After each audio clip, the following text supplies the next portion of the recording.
The village in it with a map and a plan. No place too tiny for this determined man. Crossing the counties one by one, you'll see in every English corner a bit of history.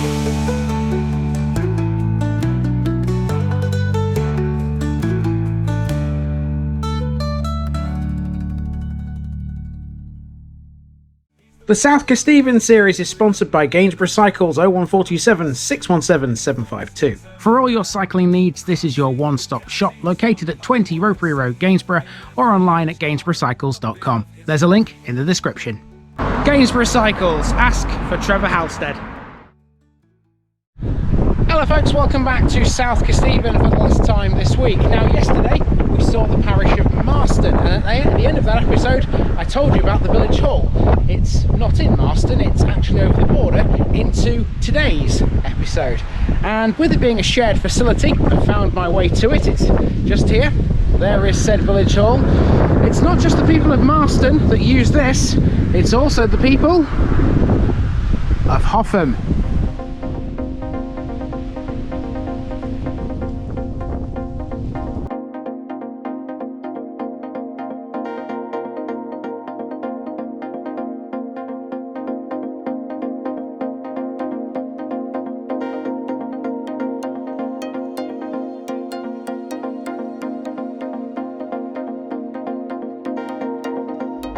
Hougham, homestead of the enclosure on the hill. Rounding off the week in South Kesteven, we have the village and parish of Hougham, and yes, that is how you pronounce this. It's not Hougham, and it's not Hougham or Hougham.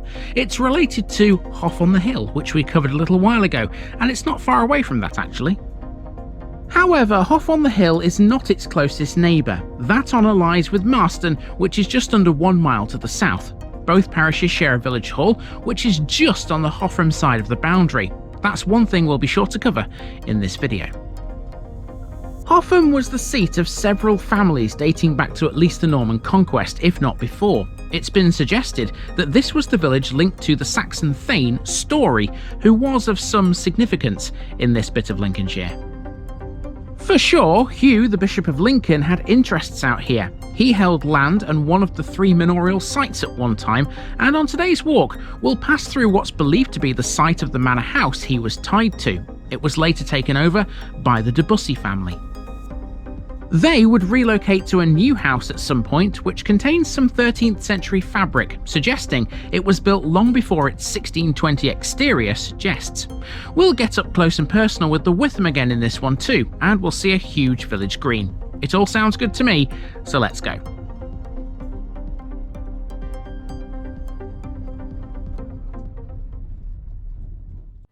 This is what Hougham looked like in 1900, a much smaller village than neighbouring Marston. It was settled originally on the northern bank of the River Witham, with the church and the original manor house providing its historic focal points. It was later to expand northwards. It didn't go very far. In fact, Hougham only really got as far as the main road that runs through the place today, never straying far from its watery origin. It's always been a very dispersed and scattered settlement, with bits and pieces of note all over the place. On this map you can see there was a brickworks, for example, a small one located just south of the East Coast main line. Hougham had a station too on that line once upon a time, now of course disused. The village itself has never really had a defined nucleus. This is perhaps demonstrated better when we zoom in a bit more. There's a main street, yes, but in general, Hougham looks like it's the sort of village that never really knew where to base itself. Even the principal residence, the manor house, moved at some point in the Middle Ages. One thing that hasn't moved is the church. It's still there, right next to the site of the old manor house, which is shown here as a moated site. That's worth watching this whole video for. The chapel you can see marked on this map has disappeared now, evidently. Note the river here too. There are some weirs marked on this map, suggesting the Witham has a bit of character at this point. It's impossible to tell without actually going to see them, so let's see exactly how we're going to cover Hougham on the walk. As you can see, the place has hardly altered. This is the modern village and it looks practically the same. It still has the same layout of one main street with a series of dead ends off to the south. We can form a circular route here though, thanks to some handy footpaths. We'll begin at the village hall, which is quite a way away from our starting point, but after driving up to it, we'll get going here. It'll just be a case then of heading west to Coach Road via the green before walking down to the river via the church.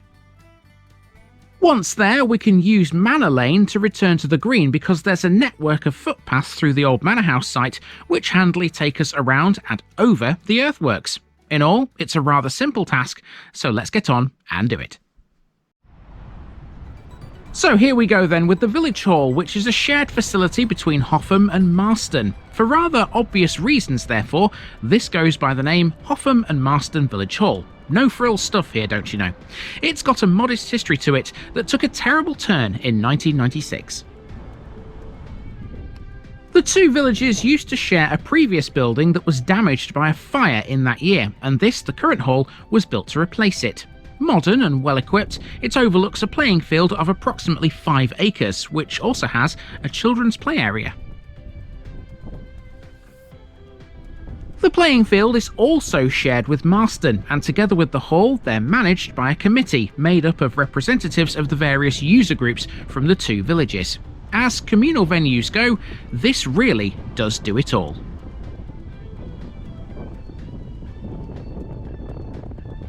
It has a main hall, a stage, a kitchen, a bar, and a separate meeting room. In all, it's the perfect venue for children's parties and other celebrations, but it can even host live bands thanks to its music license. The building also has 2 changing rooms, which serve the outdoor facilities.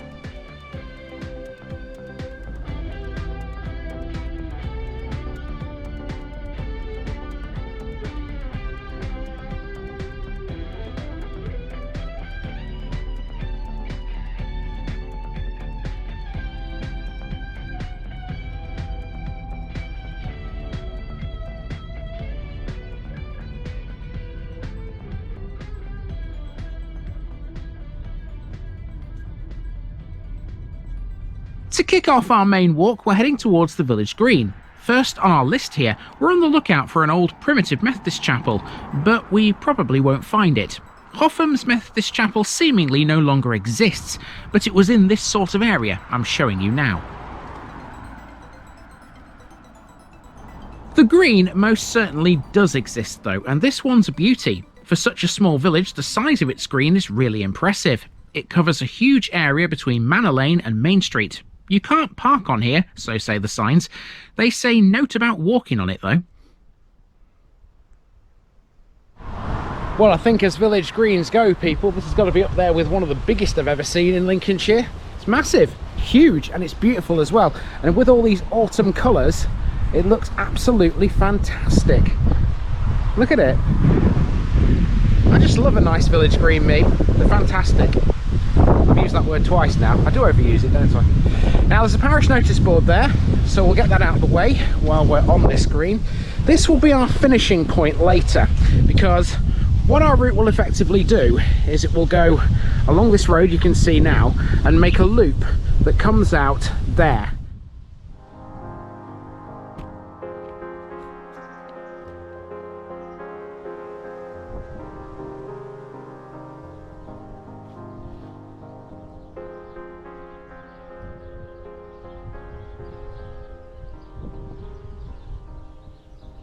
Let's walk on now as we start to make our way around the main roads the village has. Hougham has never really had a great deal, but it was clearly big enough and important enough to warrant both a fair and a market at one time. Both were founded in 1330, but neither exist anymore. It was also deemed important enough for the Victorians, evidently. That's because the place used to have its own railway station on the East Coast Main Line between Grantham and Newark. It closed in 1957 and it's still in situ, but it's down a private access track now and we can't get to it. Hougham had a brickworks too, just to the south of that railway line. It was never a major one, and just like the railway station, the site of it is now inaccessible to us. Industrially, farming and milling, the latter using the power of the Witham, were much more important here anyway. Hougham's name is an interesting one. It often gets mispronounced by a lot of people. Then again, so do many Lincolnshire villages. It derives from the Old English haga, meaning hedge or enclosure, and most likely references the nearby village of Hough on the Hill. Historically, the village's name is tied to the broader history of the region, which was settled by the Romans and then became part of the Danelaw. It was heavily influenced by the Kingdom of Lindsey and the central role of Lincoln.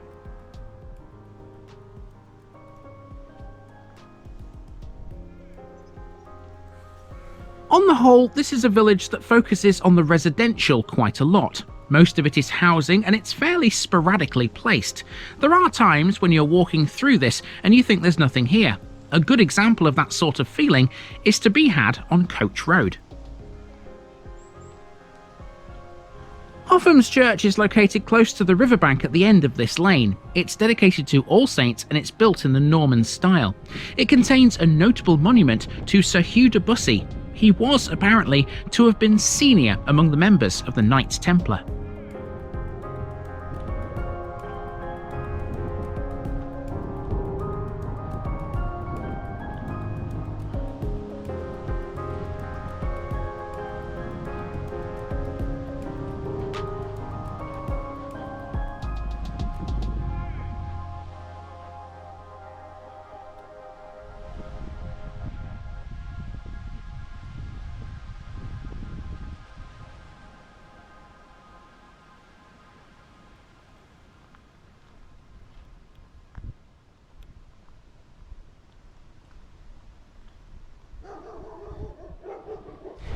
Now that huge massive house that you've just seen with the gates, that's the rectory, and that's a surefire way to know that the church isn't far away from us. And this road that we're on, Coach Road, ends at the church gates. Turn the camera around. You won't be able to see the church because it's behind some trees, but I can just about see it, and you will too in a moment. The church is a relatively simple one despite its grand appearance. It has a 3-bay nave with side aisles, a clerestory, a tower, a chancel, a north chapel off the chancel and a porch. The north aisle is the oldest part of the building, dating from the early 14th century. That said, much of the rest is pretty old too. The clerestory, the porch and the first 2 stages of the tower are all of late 14th or early 15th century date. In all, this one's been here for quite some time, but there could possibly have been an older church here in Domesday times. Hougham fell in with the lands owned by Bishop Remigius of Lincoln in those days, and in the Domesday book there is a mention of a church and a priest in this village. Unusually, the priest is named. It was Robert, a monk of Stow Priory, which owned 1 carucate of land in Hougham. Of course, the Victorians couldn't leave this church alone, and so looking at it now, you're seeing a lot of work from the 1840s. Restorations by Gilbert Scott in 1844 and Temple Moore in 1895 give it its modern appearance. At least it had 2 of the best for such work, right? The best piece of evidence for their work is in the Georgian-style chancel. It was added to the building in the 18th century, before their time, but the east window, built in the Venetian style, is attributed to Moore's restoration in the 1890s.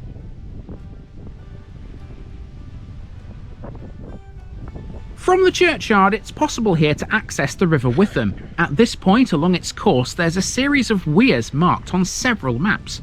The trouble is, none of those maps, not even the overhead Google Earth type jobs, show you exactly what they look like. So there's only one way to find out. Well, weirs plural is actually only one, I think. This one.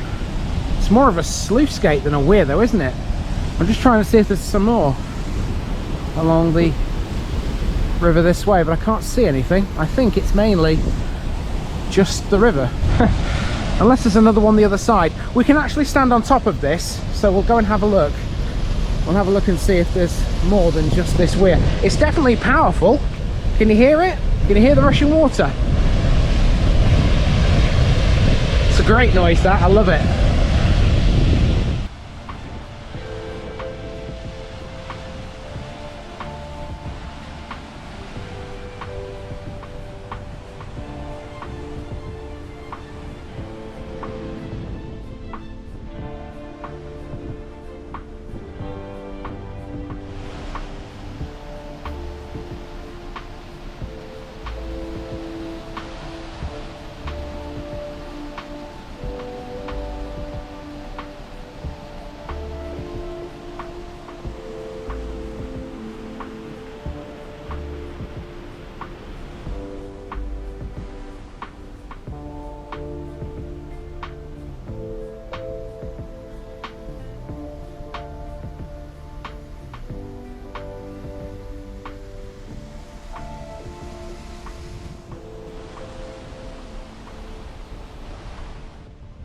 Back on dry land, the next thing to see on this walk is the manor house. In fact, there are two manor houses to see, although one of them is just a series of earthworks now. The current house was built in 1620, but it sits both on and close to the site of a much older building. Originally, the manor house was here.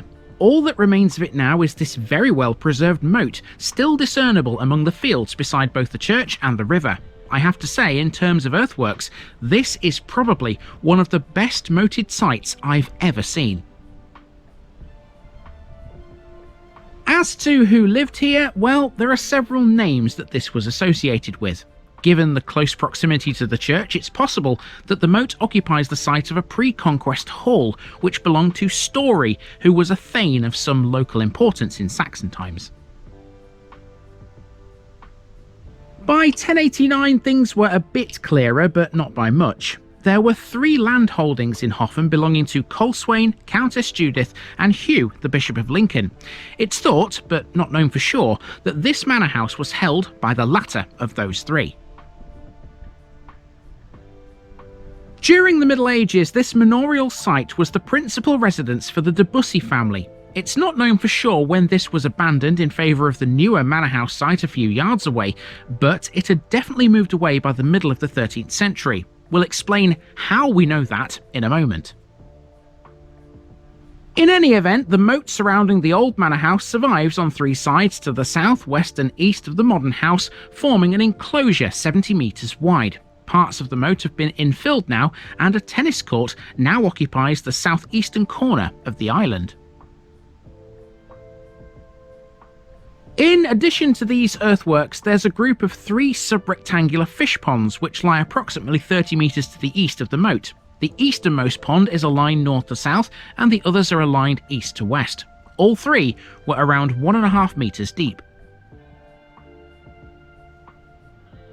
So this is the modern manor house, and no, don't worry, you're not trespassing if you walk this close to it here. There's a public right-of-way that crosses the old earthworks and emerges onto Manor Lane, so you can get a decent view of this house perfectly legally.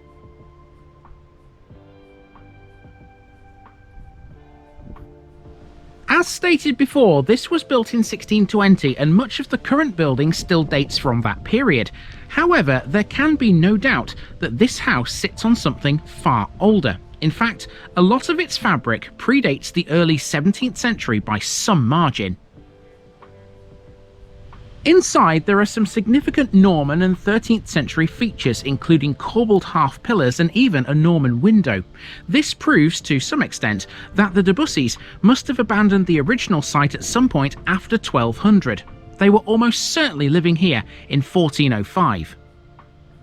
Proof for that comes in the form of a record that tells us they owned a manor house and an oratory, and the latter was licensed in that year. The actual exact age of this house may never be known, but it's certainly ancient, far older than its 1620 exterior may suggest.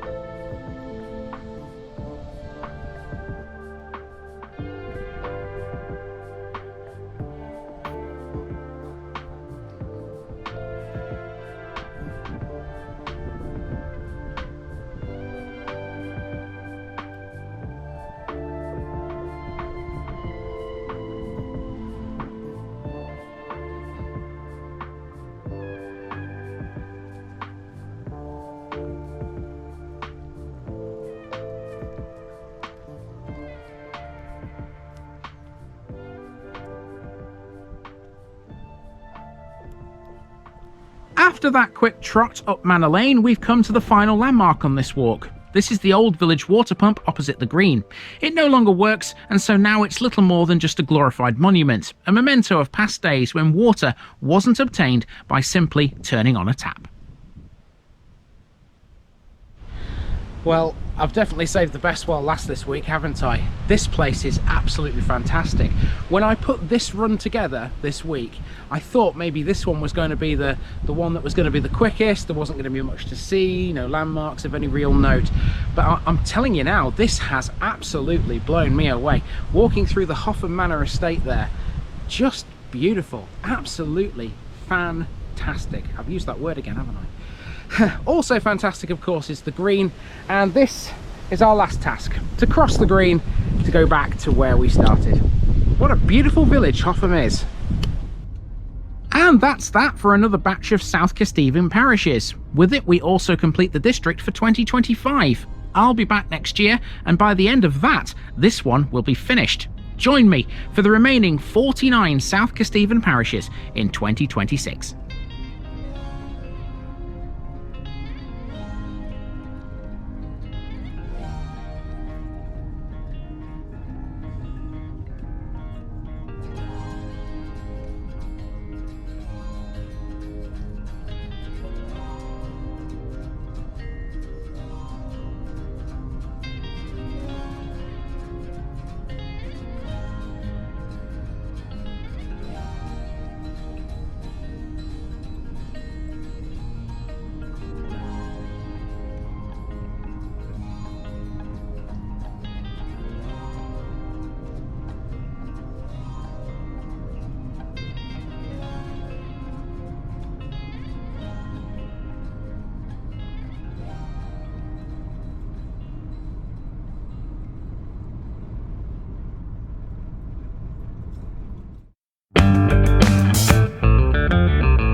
Now, just before I go, remember, this video is part of a huge project to visit every civil parish in England.